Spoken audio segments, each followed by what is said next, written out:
तुम्ही आंदोलनाला बसलात, आज दिवसभराची आपली भूमिका नेमकी काय राहील? काल हा 2 दिवस पायी चाललेला मोर्चा चारोटीवरून काल संध्याकाळी 7 वाजता 60 किलोमीटरचं अंतर कापून या ठिकाणी पोहोचलेलो आहोत. मोर्चाच्या सुरुवातीला 50,000 शेतकरी आणि कामगार या मोर्चामध्ये सामील झाले होते. त्यानंतर ही संख्या वाढलेली आहे. आज अजून ही संख्या वाढते आहे. कलेक्टर कार्यालयाच्या भोवताली सर्व लोक बसलेली आहेत. आम्ही 12 मागण्यांचं पत्र हे कलेक्टर मॅडमना दिलेलं आहे. त्याच्यावर सविस्तर चर्चा त्यांनी केली पाहिजे अशी आमची अपेक्षा आहे. काल संध्याकाळी पोहोचल्यानंतर त्यांनी आम्हाला निरोप दिला होता की आपण चर्चेसाठी यावं, परंतु पूर्ण दिवस चालल्यामुळे आमचा सर्व शेतकरी, आमचे भाऊ, आमच्या बहिणी, आमच्या माता थकलेल्या होत्या आणि म्हणून आम्ही त्यांना निरोप दिला की आता संध्याकाळी आम्ही जेवण वगैरे करून या ठिकाणी विश्रांती घेऊया. उद्या सकाळी 11 वाजता आमचं शिष्टमंडळ येईल, आपल्याशी चर्चा होईल. परंतु 15-20 मिनिटापूर्वी आज कलेक्टर मॅडमचा माझ्याशी फोनवर बोलणं झालं. त्यांचा फोन आला होता की आपण चर्चेला यावं.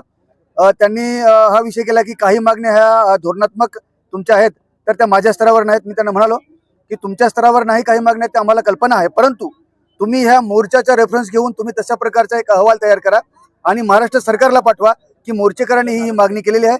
काही तुमच्या अखत्यारीत आहेत त्या तुम्ही आता त्वरित सोडवल्या पाहिजेत आणि काही ज्या मागण्या आहेत ह्या तुम्ही आम्हाला काही एक वेळ दिली की 1 महिना 2 महिना तुम्ही जरी आमच्याकडे वेळ मागाल तरी आम्ही तयार आहोत, परंतु ते आम्हाला लिखित स्वरूपात दिलं पाहिजे. परंतु हे समजू नये की कुठेतरी यांना आम्ही लिखित स्वरूपात दिलं आणि नंतर दुर्लक्ष केलं तर आमचा शेतकरी खूप आक्रोश त्याच्या मनामध्ये निर्माण झालेला आहे, खूप असंतोष निर्माण झालेला आहे. त्याबरोबर त्या तारखेनंतर या पालघर जिल्ह्यामध्ये जे पुन्हा आंदोलन होईल त्या आंदोलनाला कोणी थांबवू शकणार नाही, पोलीस प्रशासन पण थांबवू शकणार नाही, अशा प्रकारचं आंदोलन होईल.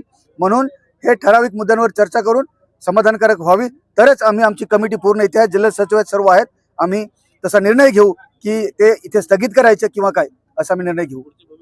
पुढची भूमिका आमची हे जर त्यांनी केलं नाही तर मग पुढची भूमिका आम्ही 1 लाखाची संख्येतून सुरू करूया पैदल आणि मुंबई मंत्रालयावर जाऊया, या तो आम्ही रेल्वेवर आंदोलन करू. आमच्याकडे 2 पर्याय आहेत.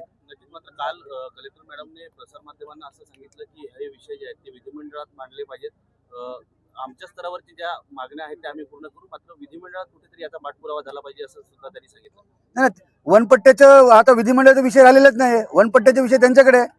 कायदा काय म्हणतो, दोनच पुरावे पाहिजेत. काय 2 पुरावे पाहिजेत? तिथले जे आपले ज्येष्ठ नागरिक आहेत, जे वृद्ध आहेत, त्यांचा एक लेखी स्वरूपाचा पुरावा असला आणि ग्रामपंचायतची समिती त्यांनी पुरावा दिला, वनपट्टा तुम्ही मंजूर करू शकता. तुम्हाला ते सत्याग्रहाचं कागदपत्र पाहिजे, तुम्हाला ते जेलचं कागदपत्र, हे कोणी ठेवलेलं आहे?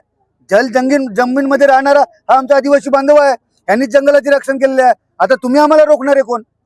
एवढ्या वर्षापासून आम्ही वनपट्टे करतो, कशाला मंत्रालयाचा विषय द्यायचा सभागृहाचा? त्याच्यामध्ये विषय घेतलेला आहे, तो इथे आहे ना यांच्या स्तरावर, तर त्यांनी आज तो मान्य करावा.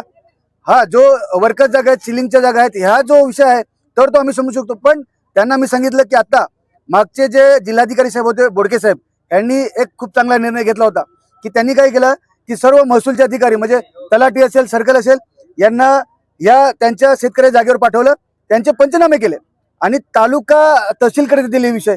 त्यांनी ते केलेलं आहे काही गावांमध्ये, परंतु ती प्रोसेस नंतर थांबली.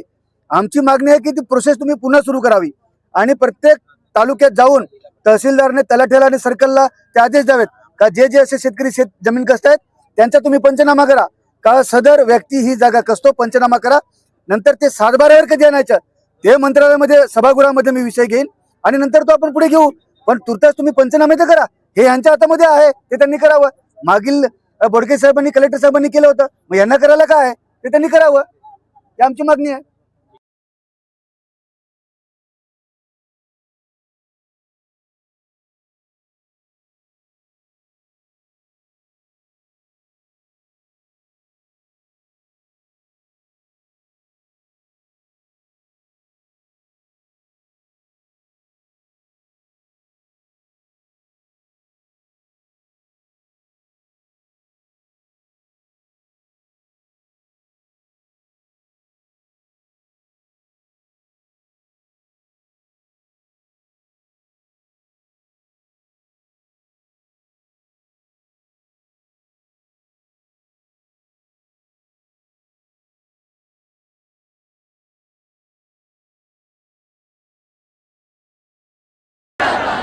जमिनीची काटेकोर अंमलबजावणी झालीच पाहिजे.